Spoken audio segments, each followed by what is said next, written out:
This miss first answered to Mary, the name that her parents, Robert and Elizabeth Hamilton, gave her in 1935. Her name on their lips was music to her ears. Like her biblical namesake, Mary, the mother of Jesus, little Mary had a spirit within her. It was a fighting spirit. Mary's parents raised her to know right from wrong. In Catholic school, Mary admired her teachers. Those nuns were tough and brave. For a while, Mary wanted to be a nun, to be called sister. But she would find other ways to bring about change.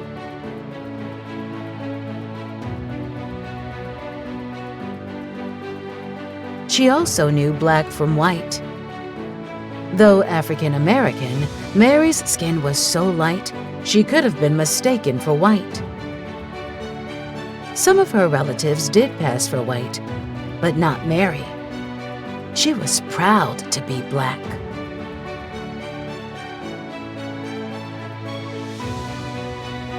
Mary's family lived out west, where some states had outlawed segregation. But African Americans were still barred from many places where white people could visit and shop and dine, as were so-called Indians and Mexicans.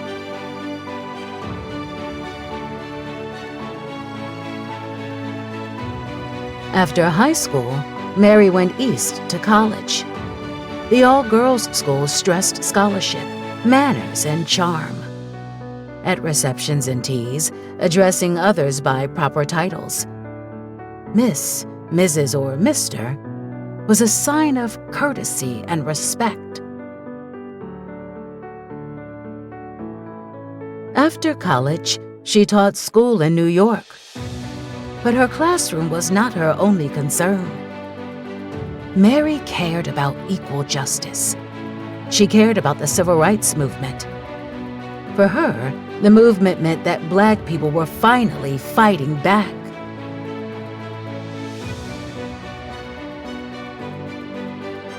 In 1960, she joined that fight. As a member of CORE, the Congress of Racial Equality, Mary went on freedom rides. Busloads of black and white people from the North risked their lives to test a new court ruling that outlawed segregation on interstate buses and railroads. Could black passengers really sit where they pleased?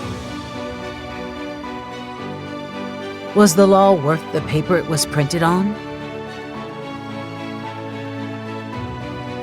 Down south, the Freedom Riders' courage was tested. They saw the color line with their own eyes. In town after town, colored drinking fountains, restrooms, waiting rooms, and entrances, and whites-only restaurants, hotels, theaters, parks, and swimming pools. Sometimes, the protesters couldn't believe their ears.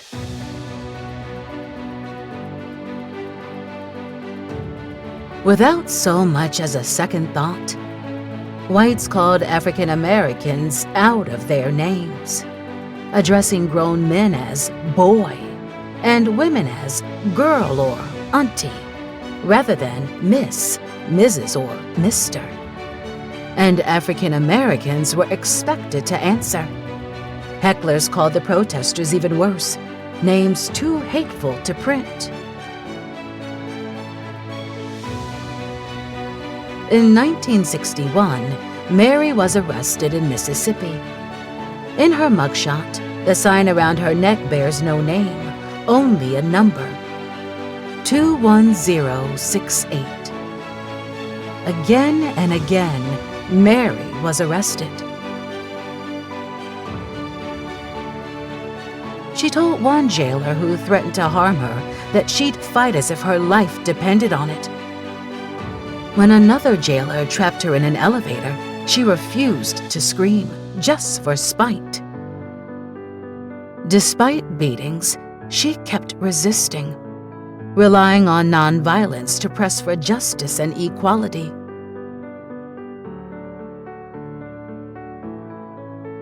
In the civil rights movement, Mary was known for her fiery spirit. That's why Martin Luther King Jr. gave her the nickname Red. Her strong convictions led to her becoming the first woman to head CORE's southern region. Pledged to nonviolence, Mary could not stomach unfairness or disrespect. In Tennessee, Mary was arrested again, this time for picketing a theater that made black moviegoers sit in the balcony. When the mayor came to the jail and called her Mary, she demanded that he call her Miss Hamilton. "If you don't know how to speak to a lady," she said, "then get out of my cell." That wasn't the only time Mary was treated like she was second class due to her skin color. In an Alabama court, a white prosecutor called her by her first name. Mary refused to answer unless he called her Miss Hamilton. The judge ordered her to respond. Mary refused again. The judge charged her with contempt of court and threw her in jail. 5 days later, she got out and refused to pay the $50 fine. Mary had news for that judge. She was not afraid to fight in court for what's right. With NAACP lawyers on her side, she fought the contempt charge all the way to the United States Supreme Court. In 1964, the highest court of the land ruled in Mary's favor, deciding that everyone in court deserved respect. Miss Hamilton had won. From then on, judges and lawyers addressed all African Americans in court as Miss, Mrs., or Mr., the same as whites. All because of the Miss Mary case.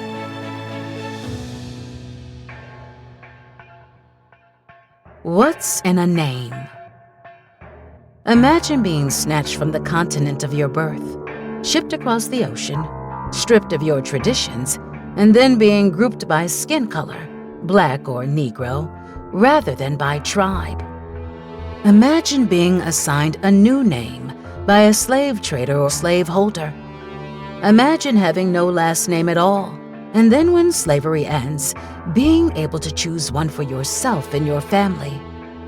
Imagine white people never addressing you by your last name, but by first name only, or worse. If you are a man, you are called boy. If you are a woman, you are called aunt. If you are lucky. Behind your back, or even to your face, you might be subjected to racial epithets. Even if you are grown, white children call you by your first name while addressing white adults with respect. And white adults never address you as Miss, Mrs., or Mr., as you must address them. For Mary Hamilton, that inequity was not just disrespectful, it was intolerable. That is why she took a brave stand. In court and in jail, she would not respond when addressed only by her first name. Little is known about Mary's personal life or teaching career. However, her legacy of activism still resounds in courtrooms across the country.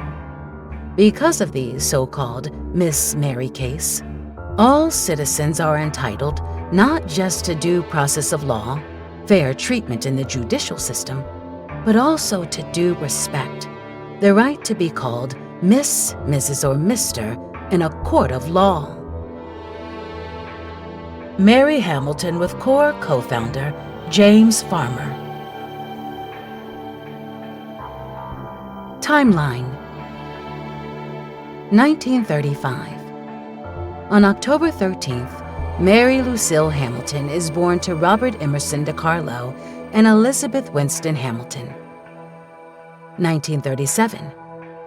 On March 26, William H. Hastie is confirmed as the first Black federal judge in the Virgin Islands. 1939. Jane Bolin is appointed as the first African-American woman judge in the United States on July 22nd. 1940. Thurgood Marshall leads the newly formed NAACP Legal Defense and Educational Fund. 1942. The Congress of Racial Equality, CORE, is founded in March. 1946. On June 3rd, the U.S. Supreme Court rules in Morgan v. Virginia that segregation in interstate bus travel is unconstitutional. 1947. On April 10th, Jackie Robinson of the Brooklyn Dodgers becomes the first African American to play Major League Baseball in the 20th century. 1948. On May 3rd, the U.S. Supreme Court rules that courts cannot enforce racially based discrimination in real estate contracts in Shelley v. Kramer. 1953. Ms. Hamilton graduates from East Denver High School. 1954. On May 17th, the U.S. Supreme Court rules that school segregation is unconstitutional in Brown v. Board of Education of Topeka, Kansas. 1955. On August 28th, Emmett Till, a 14-year-old boy, is lynched while visiting Money, Mississippi. Rosa Parks spearheads the modern civil rights movement in the Montgomery bus boycott by refusing to give up her seat on a bus on December 1st. 1956. On November 13th, in Browder v. Gale, the U.S. Supreme Court affirms that bus segregation is unconstitutional under the 14th Amendment. 1957. In January, the Southern Christian Leadership Conference, SCLC, is organized in Atlanta, Georgia. In September, in Little Rock, Arkansas, 9 African American students integrate Central High School. 1960. On February 1st, 4 students from North Carolina Agricultural and Technical College stage a sit-in at Woolworth's whites-only lunch counter in Greensboro, sparking sit-ins across the country. On May 6, the Civil Rights Act of 1960 outlaws voter suppression on the basis of race. In March 1960, picketers outside the F.W. Woolworth store in Atlantic City, New Jersey, protest the chain's segregated lunch counters in the South. Woolworth's lunch counters were desegregated on July 25, 1960. 1961. On May 4th, the first Freedom Rides begin. On June 26, while working with CORE, Ms. Hamilton is arrested as a Freedom Rider in Jackson, Mississippi. Members of the Washington Freedom Riders Committee hold protest signs out of bus windows in late May 1961. Freedom Riders arrive in Montgomery, Alabama on May 24, 1961, guarded by police and members of the National Guard. 1963. In June, after hundreds of civil rights activists are arrested during protests in Gadsden, Alabama, Ms. Hamilton refuses to answer the questions of a white prosecutor who addresses her by her first name. On August 28th, 250,000 people participate in the March on Washington, where Martin Luther King Jr. delivers his "I Have a Dream" speech. On September 15th, 4 girls are killed in the bombing of the 16th Street Baptist Church in Birmingham, Alabama. 1964. On March 30th, in Hamilton v. Alabama, the Supreme Court rules that African Americans must be addressed with honorifics the same as whites. On April 23rd, Ms. Hamilton is featured on the front cover of Jet magazine for her legal victory. On June 21st, 3 civil rights workers are killed in Mississippi during Freedom Summer. On July 2nd, the Civil Rights Act of 1964 is signed into law by President Lyndon B. Johnson. In this April 1st, 1964 photo, Mary Hamilton answers questions from reporters in her New Orleans office after the U.S. Supreme Court decided in her favor. 1965. On February 21st, Malcolm X is assassinated in Manhattan, New York. On March 7th, civil rights activists are assaulted by Alabama state troopers during the Selma to Montgomery March. On August 6th, the Voting Rights Act is signed into law by Johnson. 1966. In November, Constance Baker Motley becomes the first African-American woman appointed to a federal judgeship. 1967. On October 2nd, Thurgood Marshall is sworn in as the first African-American U.S. Supreme Court Justice. 1968. On April 4th, Martin Luther King Jr. is assassinated in Memphis, Tennessee. On April 11th, the Civil Rights Act, Fair Housing Act of 1968, is signed by Johnson. In November, Shirley Chisholm is elected as the first African-American woman to serve in the U.S. Congress. 1971. Ms. Hamilton earns her Master of Arts in Teaching at Manhattanville College in Purchase, New York, and goes on to teach English at Sleepy Hollow High School. On April 20th, the Supreme Court rules in Swan v. Charlotte-Mecklenburg Board of Education that busing will be used as an effective means of integrating public schools. 1983. On November 2nd, Ronald Reagan signs a bill declaring Martin Luther King Day a federal holiday. 1990. Ms. Hamilton retires from teaching. 2002. On November 11th, Ms. Hamilton dies from cancer at the age of 67.